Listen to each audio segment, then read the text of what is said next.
नमस्कार, ये आकाशवाणी चंडीगढ़ है। अब आप चंदन शर्मा से प्रादेशिक समाचार सुनिए। पहले इस बुलेटिन के मुख्य समाचार। प्रधानमंत्री नरेंद्र मोदी ने भविष्य के मिशनों का नेतृत्व करने के लिए भारत में अंतरिक्ष यात्रियों का एक बड़ा समूह बनाने पर बल दिया। इंडिया गठबंधन ने सर्वोच्च न्यायालय के पूर्व न्यायाधीश बी सुदर्शन रेड्डी को उपराष्ट्रपति पद का उम्मीदवार बनाया। हरियाणा के राज्यपाल असीम कुमार घोष ने प्राथमिक शिक्षा को और मजबूत किए जाने पर बल दिया। भिवानी के सिंघानी में अध्यापिका की संदिग्ध मृत्यु के मामले में मेडिकल रिपोर्ट के अनुसार पीड़िता के साथ दुराचार नहीं हुआ। मुख्यमंत्री नायब सिंह और भाजपा प्रदेश अध्यक्ष मोहनलाल बडौली ने भाजपा पदाधिकारियों से संगठन और सरकार में बेहतर तालमेल को लेकर चर्चा की। अब समाचार विस्तार से। प्रधानमंत्री नरेंद्र मोदी ने भविष्य के मिशनों का नेतृत्व करने के लिए भारत में अंतरिक्ष यात्रियों का एक बड़ा समूह बनाने की आवश्यकता पर जोर दिया। श्री मोदी ने नई दिल्ली में ग्रुप कैप्टन शुभांशु शुक्ला के साथ बातचीत के दौरान ये बात कही।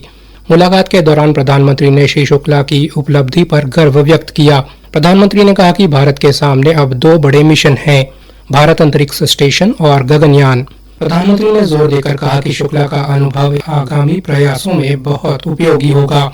प्रधानमंत्री के एक सवाल के जवाब में ग्रुप कैप्टन शुभांशु शुक्ला ने बताया, भारतीय को देख करके उनके मन में क्या रहता है, क्या पूछते हैं, क्या बात करते हैं, ये बाकी जो दुनिया के देश के लोग होते हैं। जी सर, मेरा पर्सनल अनुभव जो रहा है सर पिछले 1 साल में, मैं तो जहां भी गया जिससे भी मिला सभी लोग बहुत खुश हुए मुझसे मिलके, बहुत एक्साइटेड थे बात करने में, आके मुझसे पूछने में कि मतलब आप लोग क्या कर रहे हैं, कैसे कर रहे हैं। और सबसे बड़ी बात ये थी कि सबको इसके बारे में मालूम था कि भारत स्पेस के क्षेत्र में क्या कर रहा है। मुझसे ज्यादा तो कई लोग थे जो गगनयान के बारे में इतना एक्साइटेड थे, जो आके मुझसे पूछ रहे थे कि आपका मिशन कब जा रहा है। मेरे क्रूमेट जो मेरे साथ थे मुझसे साइन करवा के लिख के लेके गए कि जब भी आपका गगनयान जाएगा आप हमें इन्वाइट करेंगे लॉन्च के लिए, और उसके बाद जल्दी से जल्दी हमें आपके व्हीकल में बैठ के जाना है।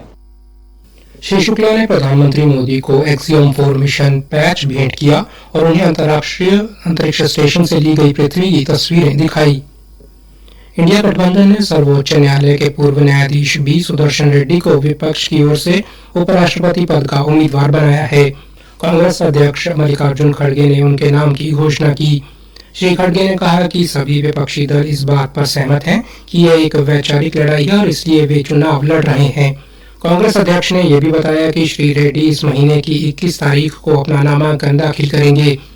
राष्ट्रीय जनतांत्रिक गठबंधन पहले ही महाराष्ट्र के राज्यपाल सीपी राधाकृष्णन को उपराष्ट्रपति चुनाव के लिए प्रत्याशी घोषित कर चुका है। गठबंधन के सभी सहयोगियों ने इस निर्णय का समर्थन किया है।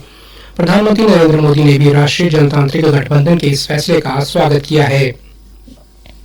हरियाणा के राज्यपाल असीम कुमार घोष ने आज जींद जिले के विभिन्न गांवों के प्राथमिक स्कूलों एवं प्राथमिक स्वास्थ्य केंद्रों का दौरा किया और वहां मिलने वाली सुविधाओं का निरीक्षण किया और देखा कि इनमें और क्या सुधार हो सकता है। गांव झांझ की राजकीय कन्या प्राथमिक पाठशाला के दौरे के दौरान राज्यपाल ने मिड डे मील और स्कूल में मिल रही अन्य सुविधाओं के बारे में जानकारी दी। इस अवसर पर राज्यपाल ने अपने संबोधन में मिड डे मील में और सुधार पर बल दिया और कहा इसे और अधिक बेहतर बनाने की आवश्यकता है ताकि हमारे बच्चों का सर्वांगीण विकास हो सके। राज्यपाल ने बच्चों को अनुशासन में रखने तथा उन्हें खेल एवं अन्य गतिविधियों से भी जोड़ने पर बल दिया। स्कूल के निरीक्षण के पश्चात पत्रकारों से बातचीत में राज्यपाल असीम कुमार घोष ने बताया कि उन्होंने स्कूल में छत पर बरसात का पानी एकत्रित न होने देने का प्रबंध करने और बिजली के पंखे की समुचित व्यवस्था के लिए अपने ऐच्छिक कोष से 60,000 रुपए देने की घोषणा की है। राज्यपाल ने कहा कि हरियाणा में उच्च शिक्षा का स्तर बहुत बेहतर है, लेकिन प्राथमिक शिक्षा को और मजबूत किए जाने की जरूरत है। तो हमारा हरियाणा का एजुकेशन फील्ड में बहुत इम्प्रूव गया है। आज से 20 वर्ष आगे जो थे बहुत इम्प्रूव गया है। कहीं एवरेज क्वालिटी थोड़ा डाउनवर्ड्स है, पर स्कूल ऊपर यूनिवर्सिटी इंस्टीट्यूट अच्छा है, लेकिन वो तो अच्छा इंस्टीट्यूट यूनिवर्सिटी में जा रहे हैं, लेकिन हमारा स्कूल हमारा देखने होगा। तो हमारा ये हरियाणा का स्कूल के लिए में जो अटेंशन गवर्नर्स का जो अटेंशन वो अटेंशन हम। प्रादेशिक समाचार आकाशवाणी चंडीगढ़ से प्रसारित किए जा रहे हैं। हमारे बुलेटिनों और ताज़ा समाचारों के लिए आप हमारी वेबसाइट news.air.gov.in पर लॉग इन कर सकते हैं। ये समाचार हमारे YouTube चैनल और x handle Akashvani news Chandigarh पर भी उपलब्ध हैं। भिवानी के सिंघानी में महिला अध्यापिका मनीषा की संदिग्ध मृत्यु के मामले में रोहतक रेंज के महानिरीक्षक वाई पूर्ण कुमार ने कहा कि पोस्टमार्टम और विसरा की रिपोर्ट के अनुसार मृतका के साथ दुराचार नहीं हुआ और न ही चेहरे पर एसिड फेंका गया। मीडिया से बातचीत में आईजी वाई पूर्ण कुमार ने बताया कि अध्यापिका के पेट में कीटनाशक पाया गया है। देखिए, जब से मृतका की डेड बॉडी हमें मिली है तब से 100% साइंटिफिक इन्वेस्टिगेशन किया जा रहा है। इसके तहत जो जो प्रोसीजर फॉलो करना था वो हम फॉलो कर रहे हैं और पोस्टमार्टम 2 बार हो चुका है और मेडिकल बोर्ड ने रिपोर्ट्स को अध्ययन किया है, एग्जामिन किया है और मेडिकल बोर्ड जो स्पेशल बनाया था इनको इंटरप्रेट करने के लिए परिवार जनों को ब्रीफ किया गया। जो मोटी बात उन्होंने ये बताई कि ऑर्गेनोफॉस्फरस नाम का एक केमिकल जो इंसेक्टिसाइड है वो मृतक के इंटेस्टाइन और किडनी अदर पार्ट में मिला है क्योंकि पॉइजनस है। एंड दूसरा कंटेंशन परिवारजनों का ये था कि रेप हुआ है या कोई फोर्सफुल सेक्सुअल असॉल्ट हुआ है, उसकी भी उन्होंने पुष्टि करी। कोई स्ट्रगल मार्क्स और कोई जो स्वैब लिए गए उसमें कोई सीमेंट डिपॉजिट नहीं है। खुदकुशी लेख को लेकर एक सवाल के जवाब में उन्होंने कहा कि यह नोट उसी दिन मिला था जब अध्यापिका का मृतक शरीर बरामद हुआ। उन्होंने कहा कि मृतका के परिजन भी लिखाई की पुष्टि कर चुके हैं। सोशल मीडिया पर मृतका के शरीर के अंग गायब होने को लेकर उन्होंने स्पष्ट किया।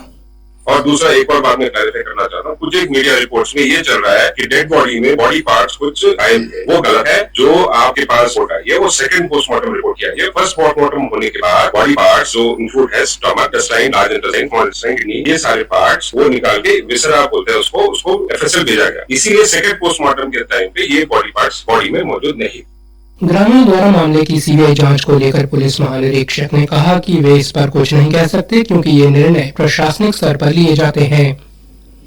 मुख्यमंत्री नायब सिंह सैनी और भारतीय जनता पार्टी के प्रदेश अध्यक्ष मोहनलाल बड़ौली ने आज चंडीगढ़ में आयोजित जिला अध्यक्ष, जिला प्रभारी एवं प्रदेश पदाधिकारियों की महत्वपूर्ण बैठक में संगठन और सरकार के बीच बेहतर तालमेल को लेकर विस्तार से चर्चा की। बैठक में हाल ही में प्रदेश भर में संपन्न हुई जिला कार्यकारिणी की बैठकों की समीक्षा की गई और संगठनों को और मजबूत करने की रणनीति पर विचार किया गया। साथ ही आगामी योजनाओं और जनसंपर्क अभियानों की रूपरेखा पर भी चर्चा हुई ताकि जनता तक प्रदेश सरकार की नीतियों और उपलब्धियों को प्रभावी ढंग से पहुंचाया जा सके। इस अवसर पर प्रदेश संगठन महामंत्री फणींद्रनाथ शर्मा, प्रदेश महामंत्री एवं टीम हरियाणा के मंत्री कृष्ण बेदी, प्रदेश महामंत्री डॉक्टर अर्चना गुप्ता, प्रदेश महामंत्री सुरेंद्र पुनिया उपस्थित रहे। हरियाणा सरकार ने सभी प्रशासनिक सचिवों को निर्देश दिए हैं कि सेवानिवृत्ति से पहले अंतिम 6 महीनों की सेवा अवधि में किसी भी अधिकारी या कर्मचारी को सामान्य भविष्य निधि की अग्रिम निकासी की स्वीकृति न दी जाए। ये निर्देश सामान्य भविष्य निधि से संबंधित प्रक्रियाओं में अनियमितताओं को रोकने के उद्देश्य से जारी किए गए हैं। पलवल के उपायुक्त डॉक्टर हरीश कुमार वशिष्ठ ने बताया कि जिला बाल कल्याण परिषद द्वारा बाल भवन पलवल में फैशन डिजाइनिंग कोर्स शुरू किया जा रहा है। इस कोर्स के लिए पहले 30 दाखिले निःशुल्क होंगे। इसके अलावा बाल भवन में हरियाणा राज्य बाल कल्याण परिषद द्वारा संचालित cutting, tailoring, beautician, computer, art and craft, dress designing के कोर्स भी शुरू किए जाएंगे। इन कोर्स की फीस न्यूनतम है। इन पाठ्यक्रमों का समय 6 महीने व 1 साल तक होगा। कोर्स पूरा करने के बाद छात्राओं को प्रमाण पत्र दिया जाएगा।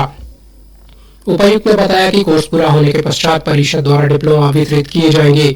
जिला मुख्यालय पर स्थित बाल भवन में लड़कियों को आत्मनिर्भर बनाने के लिए सरकार की तरफ से विभिन्न कोर्स करवाए जा रहे हैं। सोनीपत में आज तड़के राष्ट्रीय मुख्य मार्ग 44 पर वहालगढ़ फ्लाईओवर के पास हिमाचल प्रदेश पथ परिवहन निगम की बस हादसे का शिकार हो गई, जिसमें चालक सहित 10 लोग घायल हो गए। घायलों को अस्पताल में भर्ती कराया गया। जानकारी के मुताबिक ये बस कांगड़ा के जयसिंहपुर डिपो की थी जो पालमपुर से दिल्ली जा रही थी।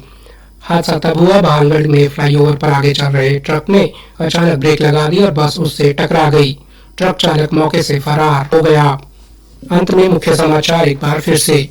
प्रधानमंत्री नरेंद्र मोदी ने भविष्य के मिशनों का नेतृत्व करने के लिए भारत में अंतरिक्ष यात्रियों का एक बड़ा समूह बनाने पर बल दिया। इंडिया गठबंधन ने सर्वोच्च न्यायालय के पूर्व न्यायाधीश बी सुदर्शन रेड्डी को उपराष्ट्रपति पद का उम्मीदवार बनाया। हरियाणा के राज्यपाल असीम कुमार घोष ने प्राथमिक शिक्षा को और मजबूत बनाने पर बल दिया।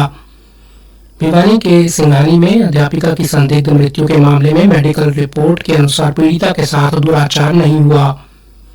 और मुख्यमंत्री नायब सिंह और भाजपा प्रदेश अध्यक्ष मोहनलाल बड़ौली ने भाजपा पदाधिकारियों से संगठन और सरकार में बेहतर तालमेल को लेकर चर्चा की। इसके साथ ही प्रादेशिक समाचार समाप्त हुए।